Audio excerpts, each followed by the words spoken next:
Muy buenas noches. Estamos comenzando nuestro tercer estudio sobre el tema coherencia teológica, ¿no? Esta conexión entre la fe y la práctica cristiana en el contexto cultural que nos toca vivir. Antes de iniciar la entrega, vamos a orar.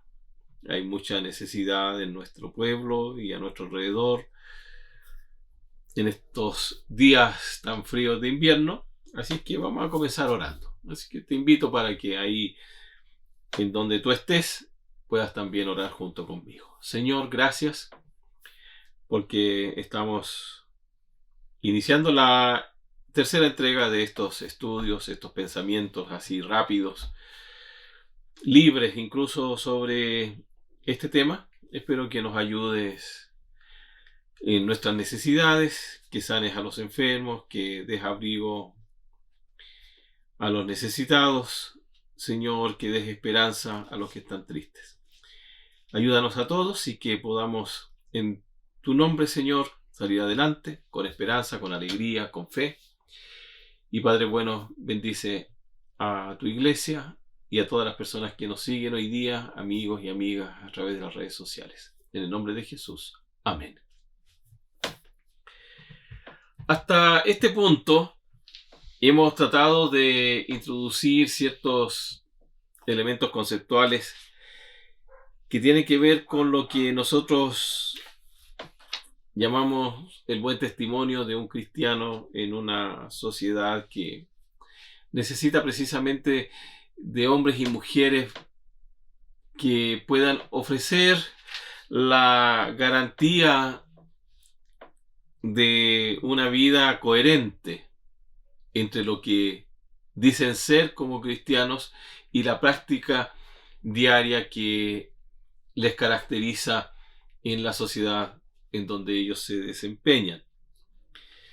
Y que puedan hacer este puente necesario entre la revelación bíblica, que nosotros llamamos teología, la práctica de la iglesia, que llamamos vida cristiana, y la sociedad o cultura en la que nos toca a nosotros desenvolvernos. Entonces, hemos visto algunos conceptos que tú puedes revisar en los estudios pasados si no te recuerdas de alguno o si no has visto los otros dos estudios. Hablamos de coherencia, hablamos de identidad, hablamos de teología, hablamos de cultura. Hemos hablado de lo que significa la fe cristiana, de la evangelización como la tarea primordial que Jesús nos ha dejado a nosotros como cristianos. Hemos hablado de la iglesia como una institución que fue creada por Jesucristo, que fue creada por Dios y que trasciende a toda institución que hoy día nosotros conocemos en nuestra sociedad, que trasciende al Estado, que trasciende al mundo político. Es anterior porque surge con la familia. Y también hablamos acerca de la cultura que nos toca vivir, una cultura muy cambiante, donde la conclusión que muchos sociólogos nos dicen es que en realidad lo único seguro es que todo cambia. Y algunos dicen que todo cambia para que nada cambie. Esos son más pesimistas todavía. Pero la iglesia tiene que responder no a los cambios estructurales de una cultura como la nuestra, sino que tiene que responder a esa necesidad, a ese vacío del ser humano, que eso no cambia. Dijimos la semana pasada que hay dos cosas que no han cambiado. La búsqueda de Dios para poder manifestar su amor hacia una humanidad desesperada. Y esa humanidad que está precisamente desesperada porque busca sentido a su vida, y Dios le puede dar ese sentido. Entonces, la iglesia es la que procura ese encuentro entre ese Dios amoroso que quiere redimir a una sociedad que busca sentido existencial a su propia vida. Esas dos cosas nunca cambian. La tecnología, el desarrollo social, la cultura, ¿no es cierto?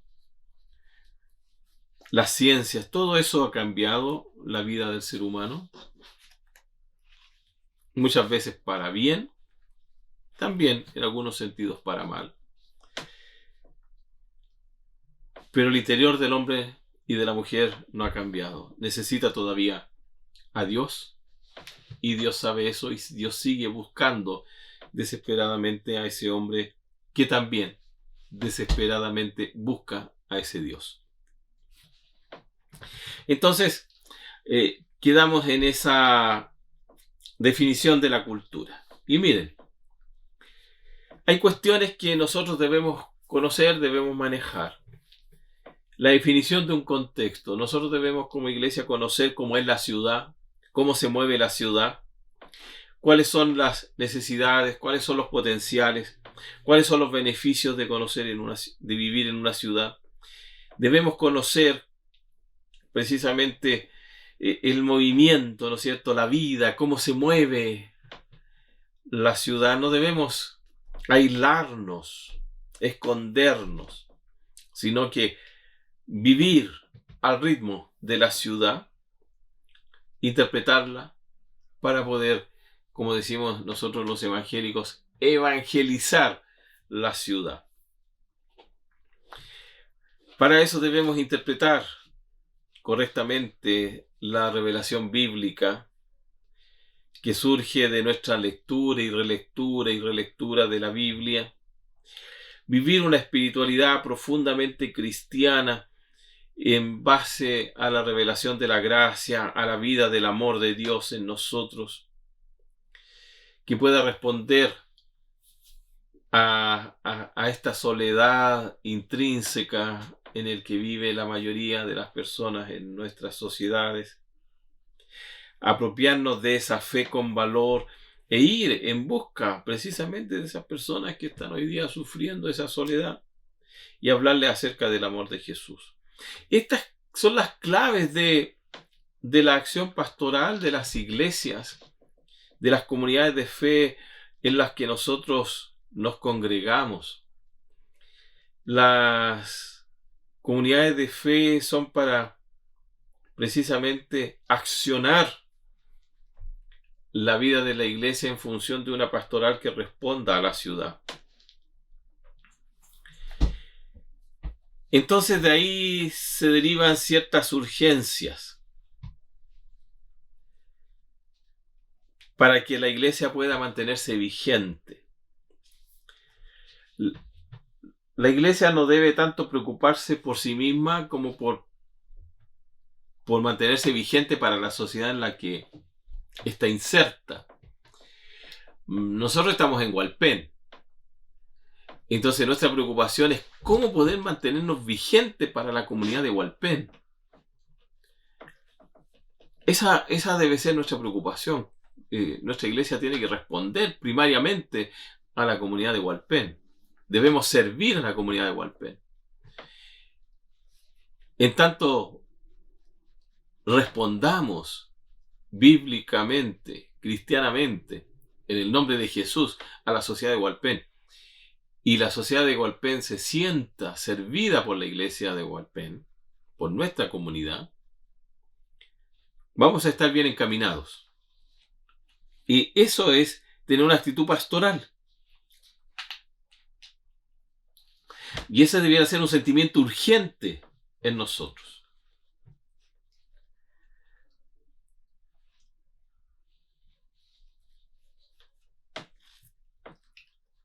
Decíamos la semana pasada que los seres humanos como sociedad siempre hemos cambiado, ¿no?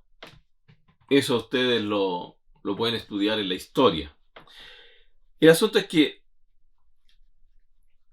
en estos tiempos lo que nos impresiona es la velocidad de los cambios.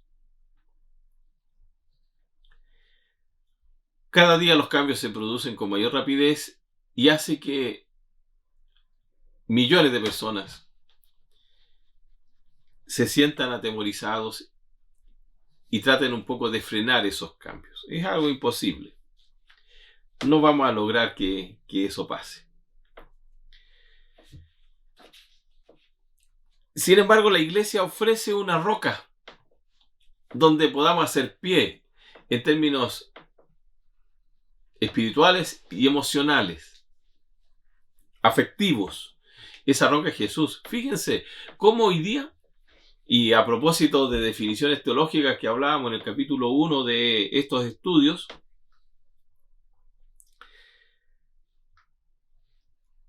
lo que necesita nuestra sociedad hoy día es hacer pie.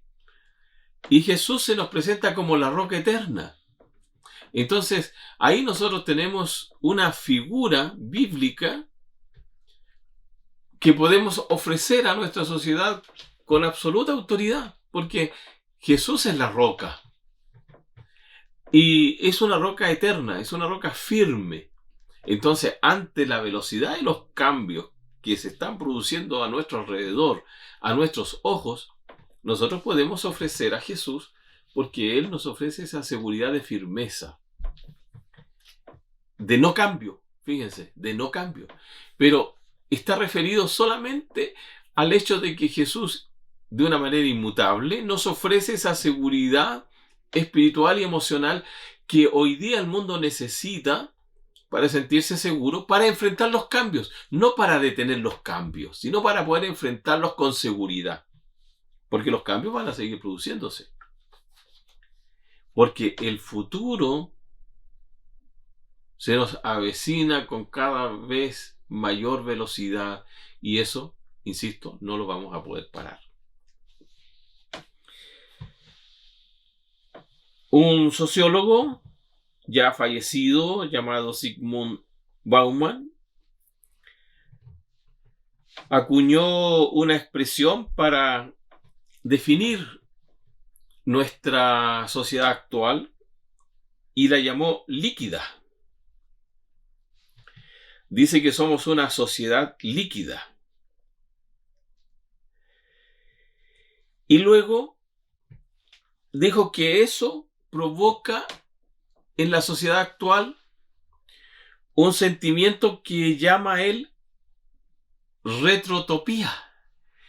Suena a un título de una película para niños.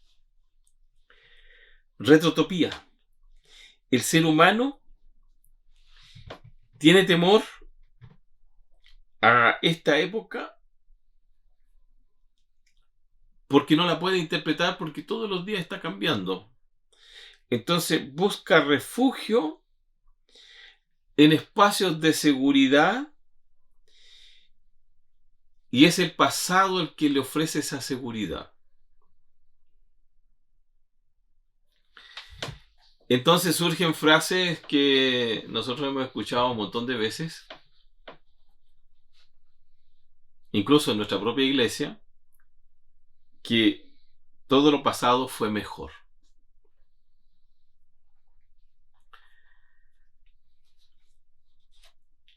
Entonces, nosotros, en vez de ofrecerle a nuestra sociedad ese sentimiento de retrotopía, podemos ofrecer a Jesús, que es la roca firme, sobre la cual podemos decir Jesús es mejor porque es seguro y es sólido frente a esta sociedad líquida que le tiene temor, profundo temor, a todos estos cambios que se están sobreviniendo sobre todo el mundo de una manera veloz y que nos provoca ese pánico. Entonces, en vez de decir todo lo pasado fue mejor, nosotros como cristianos podemos decir Jesús es la roca eterna sobre la cual podemos anclar nuestros pies con seguridad. Y fíjense, ahí estamos haciendo teología y estamos respondiendo a una sociedad que tiene temor a los cambios.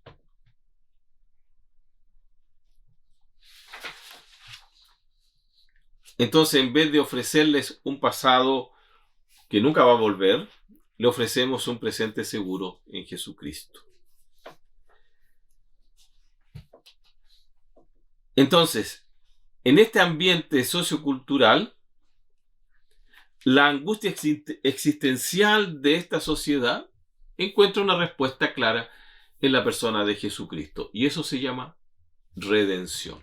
Insisto, en este ambiente sociocultural que Bauman dice líquido, que provoca temor en nuestra sociedad porque los cambios son demasiado rápidos, nosotros, haciendo teología, buena teología, decimos que Jesús es la roca firme y en vez de ofrecer una solución volviendo a un pasado que ya no existe,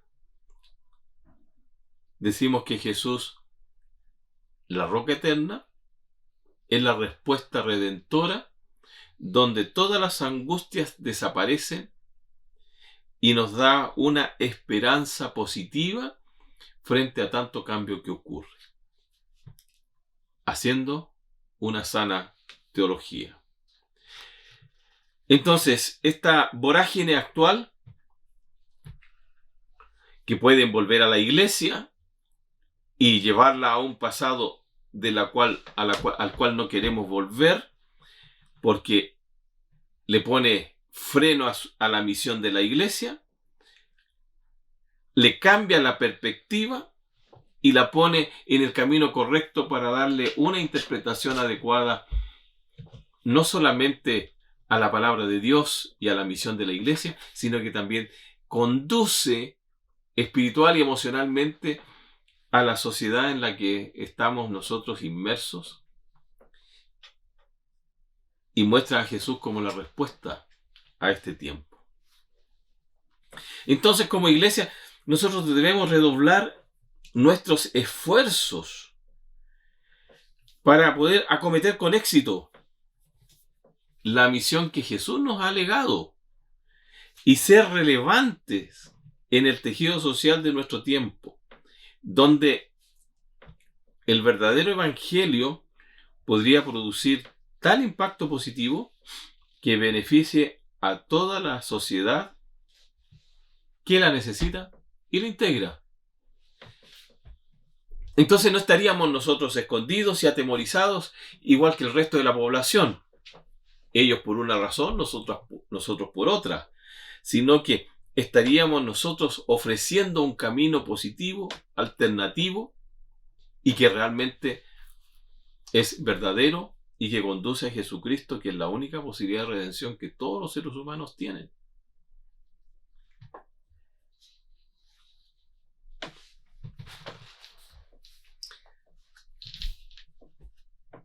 Esto se llama coherencia teológica.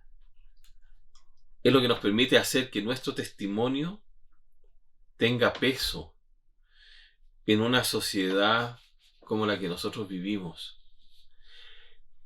Daríamos una respuesta a la angustiante realidad que vive mucha gente.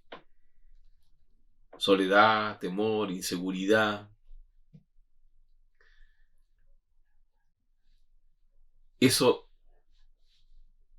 trae aparejado incertidumbre, enfermedades psicológicas, división al interior de la población, cambios emocionales, cambios de pensamientos.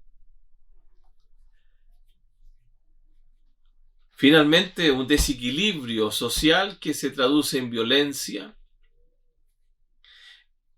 en pérdida de sentido, falta de esperanza e indefiniciones, que finalmente provoca colapsos sociales tremendos. Sin embargo, la iglesia tiene una respuesta.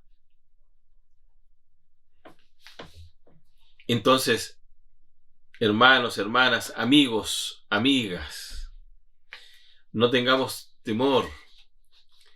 de hacer buena teología. No tengamos temor de enfrentarnos a nuestra propia responsabilidad en administrar nuestro testimonio correctamente y vernos a nosotros mismos como respuesta de Dios a la sociedad en la que nos tocó vivir. Siempre ha sido difícil enfrentar los cambios sociales, siempre ha sido difícil ofrecer testimonio, pero la iglesia siempre ha prevalecido y siempre ha encontrado el camino para sostener su misión a pesar de las circunstancias que le ha tocado vivir. Así que el desafío es nuestro y Dios nos ayuda en eso. Entonces, el siguiente paso que nosotros tenemos que dar se llama, en términos académicos, hermenéutica, que es la comprensión de la realidad. Es la interpretación de la palabra de Dios en esa realidad.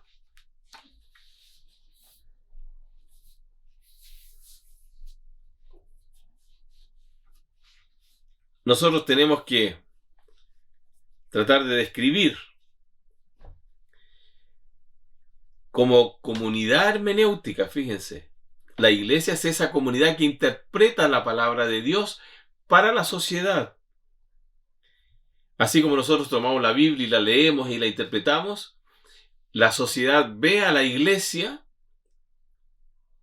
y abre la iglesia e interpreta la voluntad de Dios para este tiempo. Entonces nosotros tenemos que entender ciertos términos que nos afectan como iglesia. Fenómenos sociales, culturales, políticos, tecnológicos, demográficos, religiosos incluso. Entonces, todos estos términos, que son muchos y muy variados en su naturaleza y en sus efectos, tenemos que permanentemente considerarlos, entenderlos, internalizarlos, vivirlos, analizarlos, para poder tener una opinión respecto de eso y también buscar en la palabra de Dios una respuesta coherente para poder tener nosotros mismos una forma de enfrentar cada uno de estos aspectos de la vida, dando una respuesta cristiana a la sociedad en la que nos toca vivir. Miren, un solo aspecto. Una de las palabras que conocemos ahora de una manera muy común es la palabra globalización. Fíjense que la Iglesia del Nazareno ha sufrido en el nombre, en su título, varios cambios. Nuestra iglesia, cuando se fundó, se llamaba Iglesia Pentecostal del Nazareno. En alguna de nuestras asambleas generales, en los años formativos, se decidió solamente llamar la Iglesia del Nazareno. Y así quedó por años. Luego, por allá por los 80,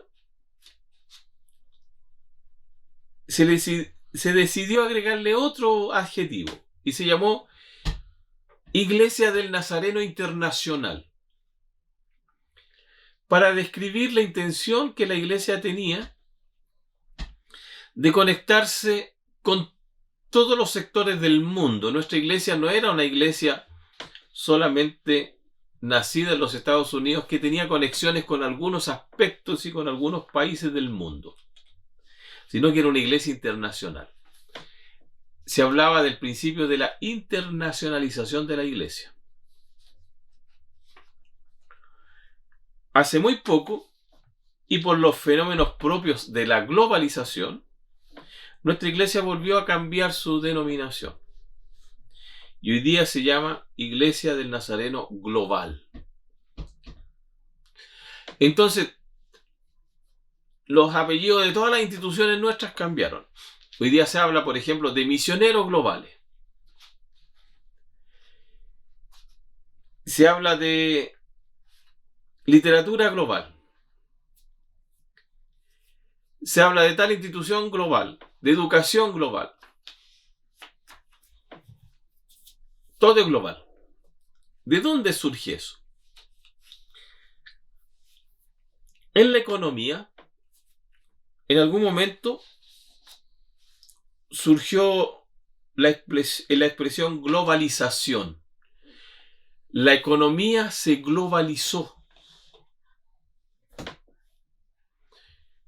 Las instituciones financieras comenzaron a ser transnacionales que empezaron a poner filiales en todas partes del mundo y el dinero comenzó a movilizarse de tal manera de que las inversiones a través de las computadoras se ponían en un país o en otro de una manera muy rápida. Se globalizó la economía. Y ese término que fue propio de la economía se amplificó a la cultura y se habló de cultura global. Y el comercio se globalizó y el intercambio cultural se globalizó. Y alguien por ahí acuñó la expresión: el mundo es una aldea global. Lo que pasa en un lugar del mundo afecta a todo el planeta.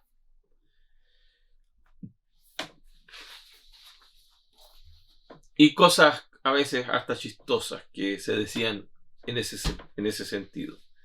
Pues bien, hoy día todo es global. Entonces nuestra iglesia también es global. Debemos entendernos como una comunidad mundial.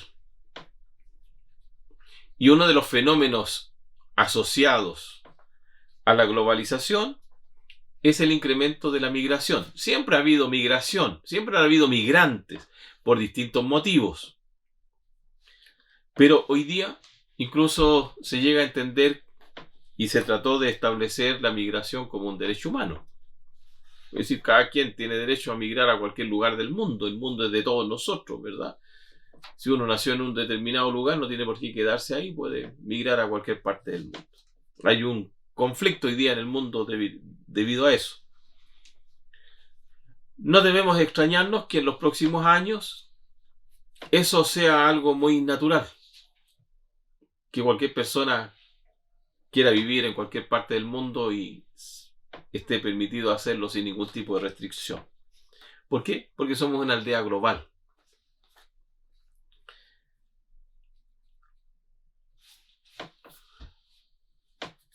Entonces eso provoca ciertos desafíos. La Iglesia de Nazareno lo ha entendido y por eso el apelativo Iglesia de Nazareno Global. Nuestras oficinas están en Estados Unidos, pero son oficinas que responden al concepto de global.